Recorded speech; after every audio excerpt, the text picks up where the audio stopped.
This is Channel 4. Now Father Ted leaves his flock to join the Late Late Show.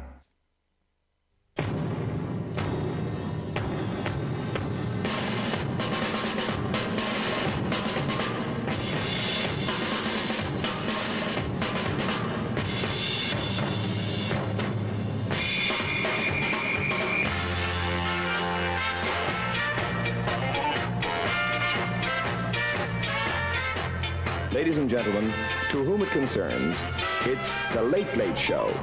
And here is your host, Gay Byrne.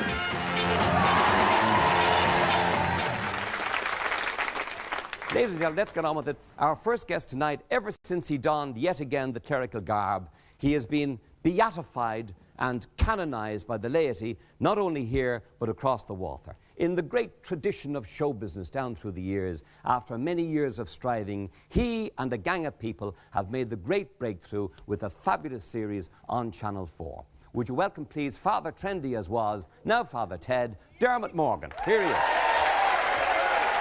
How are you? How are you? Good to see you. Good to see you. Here you are. Very much. Put them down. Very much. Good God, I saw the 2 days. Come here, give me a look at you. Yeah. Would you cut out the nonsense about saying, right? God bless you. That'll Thank soften you your very coffee, much right? indeed. That'll soften me. Right enough. Right. I'm on vinegar and lemon and all sorts of hooch. It's diabolical. Heard all How that are stuff you? from Taxi. Gay. Congratulations. Gay, looking very. What? Gay, very bad. Very bad. Looking very. Very You're looking bad. fine. Very bad. Yeah, It's all nonsense. There's all hype and nonsense and crap and stuff, isn't it? No, well, it's you not. look well. No. No, you are dying, in fact. I am dying, yes. I'm not... I'll Actually, be dying tomorrow morning with any luck. I was thinking, Father, you might as well give me the last rites while you're here, do you know? Because I'm not long for this world. Listen, congratulations Thanks on a the lot. success. Isn't it terrific? You're getting great reaction all over the place. It's quite amazing. Quite amazing. It hasn't, Quite amazing, you know, it hasn't changed me living in London, nothing or anything like that. It's, I kept my natural brogue. You're living in London now. Living in London. Turned 40. Did you say to turned- Bridget you turned 40? I have turned 40, yeah. You're 62 if you're a day, I know for a positive fact. I didn't Lying say how again. long ago since I turned 40. I see, but you I turned 40 and yeah. you're living in London. Do you like living in London then? Yes, I do.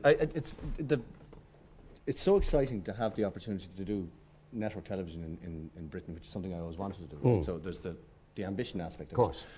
And suddenly, kind of doors are opening everywhere, and you can do this and you can do that, and I'm talking to people from different stations and different networks, and there's all sorts of opportunities, and it's wonderful, and that aspect of it is terrific. That's not to say that I don't pine for the odd pint with the mates, you know, Yes, up in yes. The nether But the regions of- contrast between Dublin and London, though. It's just, I mean, to state the obvious, it's the busyness of it. It's so damn busy all the time. Where are they going and what are they doing? And I noticed one thing is that, you know, it's very business-like. We are kind of slightly more easygoing on the sort of business aspect of things. The first thing, you land at Heathrow, right? And incidentally, it's great now that they have Playboy. You know, we have Playboy here. It's terrific. We don't have to go to London for Playboy anymore. I noticed, incidentally, they introduced it in November around the same time as divorce. I'm divorced now, but I'm all right. I have the mag, you know. But I went into WH Smith's or wherever it is at Heathrow, and I handed them, the guy, 20 quid for something, and they go, to check through the 20 quid. Now, you know, in Dublin, that's the first thing you do if you want to fight. You saying there's something wrong with my 20 quid? No, So it's quite different. And there's a real, no matter how often I go over there or go back and forth, there's this real sense of the empire. You still remember the empire. It's all these statues everywhere, and these grim faces, you know, up in Hyde Park corner and all that place. All these, you know, these statues standing still and frozen, like the Queen's Park Rangers back for this. Is that right? And you realise that the whole thing was founded on empire and order. I mean, like, the taxi drivers are respectful. The taxi drivers are actually respectful. Where are you going to go? Right, all right, and off they go. You know, I got into the cab here on one of the returns. I said, "How are you doing, Dermot? How are you? Jesus, so you're wearing that jacket for the past. You know, like, you know you're home. You know, it's completely abuse all the time, Of course, right? yeah. And there's some fella. I remember coming in one day, and the fella started to tell me about a boxing match. He roared at me, "Jesus, Collins gave him an awful hiding. Ah, Jay, he battered him." they're much more reserved. They're quite reserved. They don't talk to people as freely as that. Yes. So that aspect of London is quite interesting. People are very, they're very uptight. They're very reserved, I would say, more than anything else. John Major is actually, he is one half of the English nation in the sense that, he's not the rock and roll half, but he's the very conservative small C side of it. People who are mind their own business and entirely reasonable. And I quite like that. It's different. I think it's important to sort of say, well, that there is a huge difference between the way the two sort of sets of folk behave, and it's quite a stimulant for writing in terms of writing comedy. And well, what are you doing now apart from that? The new series is already booked in, I presume. I haven't heard that. I haven't heard that. We went to the BAFTAs, right, which was a great night. And that was all the lads there, Michael Grade and all the boys. Michael, if you're watching, I'll give them back later. But anyway. So I'm working on, I have a sitcom of my own devising, which has been optioned by one of the production companies over at Talkback, which is Griff Rhys-Jones and Mel Smith's company. And I'm working on a screenplay off my own bat about an episode that occurred here in mid-50s when Archbishop McQuaid took again a football match that was to be played up in Dalymount between the Republic of Ireland and the Yugoslavs. Because they were commies. They were commies. Yes. And it was the only time I think that the sort of the populace, rose up, as it were, and yes, he forbade Catholics to go to the football. It's just amazing. I read a fair bit about it, and I went into the National Library and I read the newspapers at the time. And McQuaid, if God is very good to me, it'll get made, and if God is even better to me, it would be lovely to have somebody like John Cleese play it, Dream On Morgan. But if it's like, he'd have to sort of shrink and be a bit more wizened. And in the script, actually, I have a line that you used on the show many years ago. Somebody you said, I think it was you or a guest on, said, nobody knows the good the Archbishop did. I think it was that line. Yes. And I've adapted that, but with an ironic... Yes, it's not actually McQuaid, but it's based heavily on him. Yeah. He was a bit... the Archbishop of the time, I was talking to John Cooney. He was ascetic. He was nuts. He was, though. But he used to... Apparently he used to...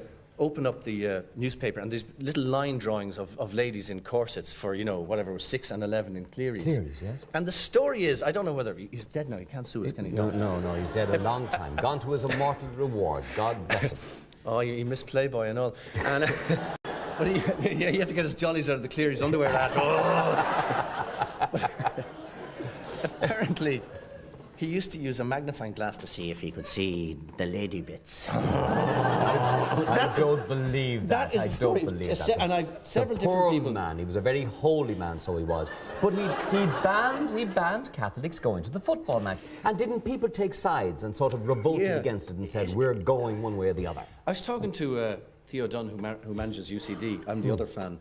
And the soccer club. And he was telling me he went, and he said, Jesus, that day we went, he said, we kept our hands in our pockets and our heads down. We felt, Jesus, here we are, we're communists. Yeah, that's right. What was wonderful about it was the pull of soccer over and against sort of hierarchical considerations. Yes, and it was a touch of bravado as well. There was a bit of bravado about it. So I think it could be... Who won, by the way? The Yugoslavs won 4-1. I'm renaming it I'm making it the Hungarians. The Miracle of the Magars is the title of the play, the screenplay. Because it'll be, I think, just they were more interesting. The Yugoslavs are, who cares about the Yugoslavs? They're not even there anymore. Anyhow, are you too young to remember John Charles McQuaid? I think he was there at the confirmation or something. I was born in '52. Oh, what an admission! Yeah. So he was around all right. Yeah, but I just, it was a very great time. And people talk about seeing John F. Kennedy when he came here in '63, and the colour, the suntan and things. What's that? What's on his face? And I have a recollection of that time being fairly grey. Yeah. Well, now, what about Father Ted? You go around dressed in the garb and so on, and you're pretty close to it tonight. I didn't think of that. People must start sort of addressing you as father and so on. It's again, we're coming back to the cultural difference between like Dublin and London. And I was walking up Broadwick Street in central Soho, and the next thing I hear this guy, these guys in the lycra gear, a cycle courier, and I hear this call, "Woi, Foda!" I said, "Foda!" I said, "Oh, how you doing?" "Feck off!" And there are other rude words which I want to repeat. What's that mean now? What's that about? They never had that word, did they? They don't have that. There's a few others they don't have either, but we won't go into them now. All right. Let's remind you of what this daft series... Well, it's not about anything as far... I was just going to say what it's about. It's not about anything. But this little excerpt, I don't know which one it's from, but it's where this fella and Father Dougal, poor old Ardal O'Hanlon, and you're having a dream about your Eurovision song entry, about a horse. Roll it there, Ray, for God's sake. As you would. About a horse. And why didn't he want people to know he was a priest, Ted? I suppose people thought if you were a priest, you were a bit uncool, that you were a bit of a square. And then we came along. Yeah. Anyway, Dougal, get to sleep. Sweet dreams.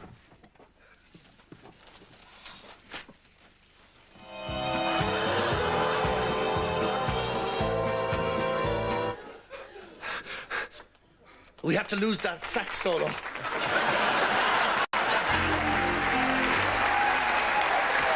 Let me tell you, it is ridiculous. It is ridiculous. All together, 1, 2, 3. You mean you don't know the words yet? I used to do something dreadful to O'Hanlon, right? To amuse myself between takes. There's about 200 odd, very odd actually, some of the audience. Not just here. But we record the studio bits down in the South Bank in the old LWT building, which is now London Studios. And the audience will be looking on, and they do a couple of takes of each bit, and then we go on and do the next thing. But I used to amuse myself during the bed scenes. There was usually a scene where Ardal and myself would be talking about something in our respective beds, but when the technicians and the cameramen would be sorting some problem out, I'd get up and I'd sort of go over to the bed and go, "You're a fine-looking young priest." And then I'd start to get into the bed with him, you see, and he'd hardly go, "Are you coming on to me again?" And I'd say, "Yes," and he'd say, "Go away." And then I'd say, "You want to change your attitude if you're going to get on in the church." But I saved him until his dad, Rory, yes, and the politician came in one night, and then I gave it a real lash. A real lash, yes. He's expecting now. But anyhow, football is one of the common interests myself and Ardal O'Hanlon have. Frank Kelly, not so much, I don't think. And Arthur Matthews is one of the writers, Graham Linehan being the other one who is not interested in football. That's why they're such a good complementary script writing team. They come from different angles at things. But to while away the times in the cold in Clare in November and December, myself and Ardal used to talk to each other as Steve Staunton. Because he's quite close to that accent, he's up near the border. So we just talked to each other, you know, fair enough, it was a good take, and if the gaffer's happy, like, you know, I was lucky I just got my tongue out to a word there and I went through, and, you know, all credit to the other lads in the cast, but you know, to have long conversations like that. It was quite boring. Absolutely. Actually, well, yes, to the people in Clare, they were just, truly, they were terrific. But it was all done. Yeah. And they took you to their hearts. They took us into the pub, which is more important. Even more important. I don't know what that noise is coming up on the speaker here at the moment, but however, Dermot is staying with us, and I wouldn't be surprised if you sort of threw in a Charlie or a Michael D or whatever that might be. But meanwhile, we're continuing on a theme. We're continuing on a theme because the more observant amongst you may recognise the Father Ted theme tune in the midst of this next piece of music, which is called A Song of Love. And performing it is Divine Comedy. They're responsible for both the distinctive sig tune of the show and also the song to go with it. And this group is centred about Neil Hannon, who is from Enniskillen. We're just shortly outside Enniskillen. 23-year-old, and one of the most enigmatic 23-year-olds you're likely to meet. And they are poised to conquer the world, I assure you, with a new album full of breezy 60s orchestral pop entitled Casanova. Would you welcome, please, Divine Comedy?